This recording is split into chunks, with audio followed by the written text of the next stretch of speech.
হয়ে মৃত্যু কলকাতার বাসিন্দার। ছেলে মেয়ে এবং বোনের সঙ্গে কুম্ভে গিয়েছিলেন কলকাতা পুরসভার 95 নম্বর ওয়ার্ডের বাসিন্দা বাসন্তী পোদ্দার। পরিবার সূত্রে জানা গিয়েছে হুড়োহুড়ির মধ্যে আচমকাই পড়ে যান বাসন্তী পোদ্দার। তখনই পদপিষ্ট হয়ে মারা যান তিনি। মহিলার ছেলের হাতে তুলে দেওয়া হয়েছে দেহ।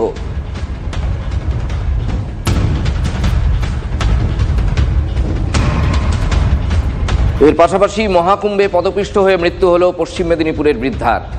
মেয়ে জামাইয়ের সঙ্গে পুণ্য স্নানে গিয়েছিলেন শালবনির গোদাপিয়াশাল সংলগ্ন কাছারি রোড এলাকার বাসিন্দা বছর 78-এর উর্মিলা ভূঁইয়া। প্রয়াগরাজে মতিলাল নেহরু মেডিকেল কলেজের মর্গে গিয়ে দেহ শনাক্ত করেছেন তার নাতনি। আমরা কথা বলবো পশ্চিম মেদিনীপুরে ওই বাড়িতে শোকার্ত পরিবারের মধ্যে পৌঁছে গিয়েছেন TV9 বাংলার প্রতিনিধি দেবব্রত। যদি পরিবারের লোকজনের সঙ্গে কথা বলা যায়। একদমই রাজাদা, প্রথমে আমরা দেখাবো যে উর্মিলা ভূঁইয়া তার বাড়িতে আমরা রয়েছি। আমরা তার ছেলে আছেন বাড়িতে, আমি একবার তার ছেলের সাথেই কথা বলার চেষ্টা করব। কখন শুনলেন আপনারা আপনার মায়ের মৃত্যুর খবর, বা কি বলবেন? আমরা শুনেছি 1:15 নাগাদ এরকম সময়। আমি শুনিনি, আমি শুনেছি অফিসে ওই 1:45 বা 1:15 এরকম সময়। বলবেন মানে মায়ের মৃত্যু এ ধরনের তীর্থযাত্রায় গিয়ে, তীর্থযাত্রায় যে মারা গেছে কি বলতে মারা গেছে এখন তো কিছু বলতে পারছি না। মানে আমার তো এক প্রকার মানে একটা ডান হাত লোকের ভেঙে গেলে যেরকম অবস্থা হয় আমারও সেই অবস্থা হয়ে গেছে। পরবর্তী প্রশাসনের ক্ষেত্র থেকে, প্রশাসনের পক্ষ থেকে কোনো যোগাযোগ, কিভাবে কি কথা বলেছে? প্রশাসন আমাকে ফোন করেছিলেন, আমার নবান্ন থেকে কমিশনার সাহেব ফোন করেছিলেন, জেনেছেন, এবং আমার লোকাল থানার যে শালবনী এসআই উনিও ফোন করেছেন দুবার। বিডিও এসেছিলেন দেখলাম। হ্যাঁ, বিডিও সাহেব এসেছিলেন, বলে লোকাল থানায় যে বলেছে উনিও বলেছেন কোনো প্রশাসনিকভাবে সাহায্য পাচ্ছেন। প্রশাসনিকভাবে সাহায্য পাচ্ছি। ওনার বলছে কোনো অসুবিধা হলে আমাকে ফোন করবেন। আমার ফোন নম্বরও দিয়েছেন, ওনার কন্ট্যাক্ট করতে বলেছেন, আর আমাদের ফোন নম্বরও নিয়েছেন। ওনার গাড়ির সঙ্গে কথা বলছেন, সেখানে গাড়ি ভাড়া। আপনার মায়ের মৃতদেহ বাড়িতে কখন এসে পৌঁছাবে বা কিছু জানেছেন? এখন সেটা জানাইনি। বলছে ওখানে একবার ড্রাইভার সঙ্গে জিজ্ঞেস করেছিল, বলছে 2টা নাগাদ পৌঁছাবে, কিন্তু রাস্তায় প্রচুর জ্যাম। এখন কখন এসে পৌঁছাবে সেটা আমরা কেউ আন্দাজ করতে, হয়তো সন্ধ্যা নাগাদও হতে পারে। হ্যাঁ, এই অবস্থায় এখন বাড়িতেই বসে আছি, যতক্ষণ না আসছে কোনো কিছু অপেক্ষায় রয়েছে।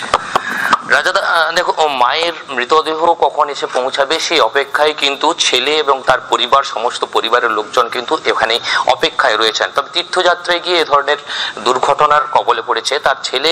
বক্তব্য যে তার ডান হাত চলে গেল। একজন মায়ের মৃত্যু তার ছেলের কাছে যতটা দুর্ভাগ্যজনক, ঠিক সেভাবেই কিন্তু তিনি ব্যাখ্যা করছেন। একটু আগে পরিবারের অন্যান্য সদস্যরা তারা কিন্তু বলছিলেন যে মহাপুণ্যে গিয়ে তার শেষ ইচ্ছা ছিল যদি তিনি তীর্থযাত্রায় যান, এবং তিনি তীর্থযাত্রায় যেতেন। এর আগেও বহুবার বিভিন্ন তীর্থযাত্রায় গিয়েছেন, এবং তিনি বলেও গিয়েছিলেন এ ধরনের কথা যে তিনি তীর্থযাত্রায় গিয়ে তার যদি মৃত্যু হয় তাহলেও কিন্তু সেটা শুভ, ভালো, এই ধরনের একটা বক্তব্য রেখে গেছিলেন তিনি। বুঝতে পারছি স্বাভাবিক পরিবারের অবস্থা। ওই পরিবারের প্রতি TV9 বাংলারও সমবেদনা রইল। ভিডিও কি বলেছেন শুনুন। যতটা মানবিক সাহায্য প্রশাসন থেকে করা যায় আমরা সেই চেষ্টায় আছি, এবং ওনাদেরকে যাতে বেনারস থেকে আসতে কোনো অসুবিধা না হয় সেই চেষ্টা আমরা করছি। আমরা এত না, আজকে মৃতদেহ আসছে, তো আজকে এই বাড়িটা আসলে পরে আমরাও তখনও থাকবো। আমরা এখনো পর্যন্ত সকাল 6:30 বেনারস বেরিয়েছে ওরা, যে খবরটা পাওয়া গেছে। তো আমাদের পুলিশ প্রশাসনও মানে সময়ে সময়ে আপডেট নিচ্ছেন কত দূর এগিয়েছেন। তো সেই হিসেবে যখন আসবেন তখন আমরা বসে থাকবো। সবাই মধ্যে আমাদের PRI বডিজ যারা আছেন তারাও থাকবেন। মেদিনীপুরের পাশাপাশি মহাকুম্ভে পদপিষ্ট হয়ে মৃত্যু হয়েছে কলকাতার বাসিন্দারও। ছেলে, মেয়ে এবং বোনের সঙ্গে কুম্ভে গিয়েছিলেন কলকাতা পুরসভার 95 নম্বর ওয়ার্ডের বাসিন্দা বাসন্তী পোদ্দার। যেমনটা রাজা জানাচ্ছিল, পরিবার সূত্রে জানা গেছে হুড়োহুড়ির মধ্যে আচমকাই পড়ে যান বাসন্তী দেবী। তখনই পদপিষ্টের ঘটনা ঘটে। মহিলার ছেলের হাতে তুলে দেওয়া হয়েছে তার দেহ। মৃতার ছেলে সুরজিৎ পোদ্দার জানিয়েছেন এখনও দেহের ময়না তদন্ত হয়নি। গতকাল বাসন্তী পোদ্দারের পরিবারের সঙ্গে দেখা করেন এলাকার কাউন্সিলর তপন দাশগুপ্ত। মহাকুম্ভে বাসন্তী পোদ্দারের সঙ্গে গিয়েছিলেন তার ছেলে ও মেয়ে। প্রচন্ড ভিড়ের চাপে ব্যারিকেড ভেঙে গিয়ে দুর্ঘটনা ঘটে বলে জানাচ্ছেন মৃতার মেয়ে। কুম্ভ মেলায় চরম অব্যবস্থার অভিযোগ তুলেছেন মৃতার মেয়ে। ইসকনের কয়েকজন এসে তার মাকে তোলেন, প্রশাসনের কাউকে সেই সময় পাওয়া যায়নি, অভিযোগ পরিবারের। আপনি তো সঙ্গে ছিলেন, যদি একটু ওই যে ভিড়ে মানে আমরা যাচ্ছিলাম সব, এমন মাথায় হাত দিয়ে আমাদের ধাক্কা মানে এমন ভাবে ভেঙে পড়েছে একটা লাইন থেকে পুরো গায়ে সবাই মানে অসুস্থ হয়ে গেছে। সবাই 4 জনই আমরা অসুস্থ, সবারই পায়ে, আমি তো উঠতেই পারছি না পা, সবাই একদম মারাত্মক দুর্ঘটনার মুখ থেকে আমরা বেঁচে গেছি। ওখানকার পুলিশ প্রশাসন একদম ঠিকঠাক ছিল না, খুব লেট করে সব আসছিল, মানে যার সহযোগিতা করার সময় তখন আমরা কাউকে পাইনি। মহাকুম্ভে গিয়ে নিখোঁজ কাটোয়ার বৃদ্ধা। ছেলে গেছে আমার, খুবই খারাপ লেগেছে, কারণ এরকম ভাবিনি যে এরকম ভাবে যাবে। এখন কি করবো, এখন করার কিছু নেই। কিভাবে মরেছে সেটা আমি বুঝতে পারিনি, এখনো বলতে পারবো না। ওর ছেলে গেছে, মেয়ে গেছে, আর ওর দিদি গেছে, বড়দি গেছে, এই 4 জন মিলে গেছে। মহাকুম্ভে গিয়ে নিখোঁজ কাটোয়ার বৃদ্ধা, উদ্বেগে পরিবার। কাটোয়া থানায় নিখোঁজ ডায়েরি পরিবারের। গত সোমবার কুম্ভে যাওয়ার জন্য রওনা দেন কাটোয়ার ভারতী বালা ঘোষ। কুম্ভে পৌঁছে বুধবার দুপুরে পুণ্য স্নানের জন্য যান তিনি। তারপর থেকেই খোঁজ নেই ওই বৃদ্ধার। কাটোয়ার এক বৃদ্ধা মহাকুম্ভে গিয়ে নিখোঁজ। কোথায় গেলেন এখনো কোনো সন্ধান তার নেই, কেউ কোনো তথ্যও দিতে পারেননি পরিবারকে। স্বাভাবিকভাবেই পরিবার পুলিশের দ্বারস্থ হয়েছে। উদ্বেগে ওই পরিবার। কাটোয়া থানায় নিখোঁজ ডায়েরি পরিবারের। গত সোমবার কুম্ভে যাওয়ার জন্য রওনা দেন ভারতী বালা ঘোষ। কাটোয়ার বাসিন্দা তিনি। কুম্ভে পৌঁছে বুধবার দুপুরে পুণ্য স্নানের জন্য যান তিনি। তারপর থেকেই খোঁজ নেই ওই বৃদ্ধার।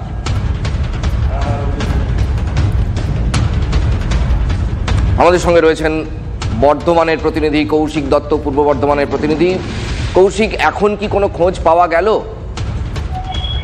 এখনো পর্যন্ত কুম্ভ মেলায় গিয়ে কাটোয়া থেকে নিখোঁজ হয়ে যাওয়া বৃদ্ধার কিন্তু এখনো পর্যন্ত কোনো খোঁজ মেলেনি, এবং এই খবর কিন্তু গতকাল তার পরিবারে পাওয়া মাত্র পরিবার কিন্তু উদ্বিগ্ন। আজকে পরিবারের তরফ থেকে কাটোয়া থানাতে নিখোঁজ ডায়েরি করার জন্য সকলে এসেছে, এবং যেটা পরিবার থেকে জানানো হচ্ছে আজকে পরিবারের বেশ কয়েকজন ওই ভারতী বালা ঘোষকে, যিনি নিখোঁজ রয়েছেন, তাকে খোঁজার জন্য ইতিমধ্যে কুম্ভর দিকে রওনা হয়েছে কয়েকজন পরিবার। কিন্তু এখনো পর্যন্ত কুম্ভ যে টিম রয়েছে বা কাটোয়া প্রশাসনিক তরফ থেকে কিন্তু ওই বৃদ্ধার কোনো খোঁজ পাওয়া যায়নি এখনো পর্যন্ত, এই খবর। আমাদের সঙ্গে রয়েছেন পূর্ব বর্ধমানের প্রতিনিধি কৌশিক। তার সঙ্গে কে কে গিয়েছিলেন যদি জানানো যায়? দেখো, কাটোয়া থেকে গত সোমবার একটি টিম গেছে, যে টিমে বেশ কয়েকজন ছিল, বাসে করে রওনা হয়েছিল তারা, এবং গত বুধবার এই বৃদ্ধা তিনি স্নানের উদ্দেশ্যে যান, এবং তিনি যখন স্নানের উদ্দেশ্যে গিয়েছেন তারপর থেকেই তার খোঁজ মিলছে না, এবং তার সঙ্গে যে সদস্যরা ছিল তার দলের, তারাও কিন্তু তাকে খুঁজে পাচ্ছে না, এবং সদস্য মারফত এই বৃদ্ধার পরিবারকে খবর দেওয়া হয় যে বৃদ্ধা নিখোঁজ রয়েছে। এরপর থেকে কিন্তু পরিবারে উদ্বিগ্ন। অনেক ধন্যবাদ কৌশিক। আমরা কথা বলছিলাম পূর্ব বর্ধমানের প্রতিনিধি কৌশিক দত্তের সঙ্গে। কাটোয়ার এক বৃদ্ধা, তিনিও গিয়ে মহাকুম্ভে গিয়ে নিখোঁজ। কুম্ভে পদপিষ্টের ঘটনায় প্রশাসনের ভুল ছিল বলে স্বীকার করেও বিজেপি নেতা দিলীপ ঘোষ বলেন, এত পুণ্যার্থীর ভিড়ের কারণেই দুর্ঘটনা। আজ তো এই যে ঐতিহাসিক ঘটনা বিশ্বের লোকেরা সাপোর্ট করছে, এসে এত লোক এসে গেছে, নিশ্চয়ই ভুল ছিল ম্যানেজমেন্টে। কেন ঢুকতে দিল এত লোককে? লোকের আকাঙ্ক্ষা গিয়ে ওই ত্রিবেণীর সঙ্গমেই স্নান করবো, ওই যখন সংক্রান্তি অমাবস্যা লাগবে তখন স্নান করব, এই যে বিশ্বাস, তার থেকে এত লোক ঢুকে গেছে। আগে স্নান করবো বলে আগের দিন রাত্রে ঢুকে গিয়ে লোকে বালিতে শুয়েছিল, তারা চাপা পড়ে গেছে। এটা নিশ্চয়ই দুর্ভাগ্যের, হওয়া উচিত না, একটা লোকেরও জীবনহানি হওয়া উচিত নয়। কিন্তু 12 বছর আগে 12 কোটি লোক হয়েছিল, তাতে 36 লোক মারা গেছিল। তো রেশিও যদি করেন তো কিছুই নেই। আমাদের দেশে ভিড় ভাড় হলে 2-4টা লোক মরে যায়, এগুলো আমাদের শিখতে হবে। কিন্তু আমি বলছি বিশ্বের কোনো দেশেতে এত ভিড় কোনো জায়গায় হয় না, লোকই নেই। তো এটা আমাদেরকে চ্যালেঞ্জিং। মহাকুম্ভে বিপর্যয়ে যোগী সরকার এবং কেন্দ্রকে নিশানা তৃণমূল সাংসদের। মমতা বন্দ্যোপাধ্যায় মন প্রাণ দিয়ে আন্তরিকভাবে যাতে পুণ্যার্থীদের অসুবিধা না হয় সেই কাজটা করে, আর যারা মন দিয়ে কাজটা করে না, যারা বোঝে না যে কোথায় দর্শনার্থীদের সুবিধা অসুবিধা হতে পারে, সেক্ষেত্রে এই ধরনের দুঃখজনক ঘটনাগুলো ঘটে। ধর্ম পালন করতে গিয়ে যদি মানুষকে মৃত্যুবরণ করতে হয়, তাহলে বোঝা যায় যে সেই জায়গাকার অ্যারেঞ্জমেন্ট ঠিক নেই। নিরাপত্তার অভাব ছিল, ম্যানেজমেন্টের অভাব ছিল, এবং পরিকল্পনার অভাব ছিল। উত্তরপ্রদেশের সরকার যোগী আদিত্যনাথ এবং ভারতবর্ষের প্রধানমন্ত্রীকে আমি বিনীতভাবে অনুরোধ করব, মুখে ধর্মের কথা না বলে ধর্মীয় মানুষেরা যাতে ধর্ম ঠিকঠাক পালন করতে পারেন তার ব্যবস্থা করুন। মহাকুম্ভে পদপিষ্ট হয়ে একাধিক মৃত্যু, সুপ্রিম কোর্টে জনস্বার্থ মামলা দায়ের, দায়িত্বে থাকা ব্যক্তি, সংস্থা, সরকারি আধিকারিকদের বিরুদ্ধে ব্যবস্থা নেওয়ার আর্জি এবং প্রত্যেক রাজ্যকে এই ধরনের বড় জমায়েতে, যদিও এত বড় জমায়েত কোনো রাজ্যেই হয় না, কিন্তু যখন যে কোনো বড় জমায়েত হবে, বিশেষ করে ধর্মীয় জমায়েত, সেখানে যাতে বিভিন্ন গাইডলাইন দেওয়া হয় সুপ্রিম কোর্টের তরফ থেকে, এই আর্জি জানিয়ে জনস্বার্থের মামলা। আমরা কথা বলবো আমাদের প্রতিনিধি, নয়াদিল্লির প্রতিনিধি জ্যোতির্ময়ের সঙ্গে। জ্যোতির্ময়, স্পেসিফিক ঠিক কাদের বিরুদ্ধে মামলা?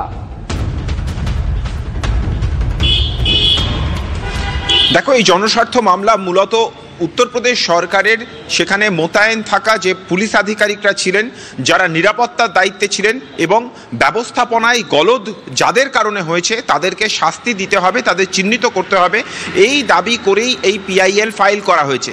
এর পাশাপাশি সামগ্রিক মেলার ব্যবস্থাপনা এবং নিরাপত্তা পরিকাঠামো কী ছিল তার ব্লুপ্রিন্ট যাতে সুপ্রিম কোর্ট জমা দেওয়ার নির্দেশ দেয়, উত্তরপ্রদেশ সরকারকে যাতে এই নির্দেশ দেওয়া হয় সেই আর্জিও জানানো হয়েছে। এর পাশাপাশি এই ধরনের মেলা অ্যারেঞ্জমেন্ট ক্ষেত্রে কি কি পদক্ষেপ করা উচিত, বিশেষত শুধুমাত্র উত্তরপ্রদেশ সরকার নয়, অন্যান্য রাজ্য সরকারগুলি, এবং তাদেরকেও যে এক্ষেত্রে দায়িত্ব নিতে হবে, অর্থাৎ তাদের আলাদা করে এখানে জায়গা দিতে হবে এবং প্রত্যেক ভাষায়, অর্থাৎ শুধুমাত্র হিন্দি বা ইংলিশ নয়, বিভিন্ন রাজ্যের বিভিন্ন ভাষায় যাতে গাইডলাইন থাকে, মানুষ কোন দিকে যাবেন, কি করবেন, সেই বিষয়ে যাতে সুনির্দিষ্ট নির্দেশিকা থাকে, সেই বিষয়ে সুপ্রিম কোর্ট তারা নির্দেশিকা দিক, এই আবেদন করে জনস্বার্থ মামলা দায়ের করেছেন আইনজীবী বিশাল তিওয়ারি। অনেক ধন্যবাদ জ্যোতির্ময়। আমরা কথা বলছিলাম আমাদের নয়াদিল্লির প্রতিনিধি জ্যোতির্ময়ের সঙ্গে। কালকে মহাকুম্ভে যে দুর্ঘটনা ঘটেছে তারপর সুপ্রিম কোর্টে জনস্বার্থ মামলা দায়ের হলো এবং সেই জনস্বার্থ মামলার মূল বিষয়বস্তু হচ্ছে দীপ, যে গাইডলাইন দিতে হবে সমস্ত রাজ্যকে, স্পেসিফিক গাইডলাইন এবং মাল্টিপল ল্যাঙ্গুয়েজে, সব ধরনের ভাষায়। প্রেস কর্নারে এখন সময় ছোট্ট একটা ব্রেকের, কোথাও যাবেন না, ফিরছি আরও এমনই অনেক গুরুত্বপূর্ণ খবর নিয়ে।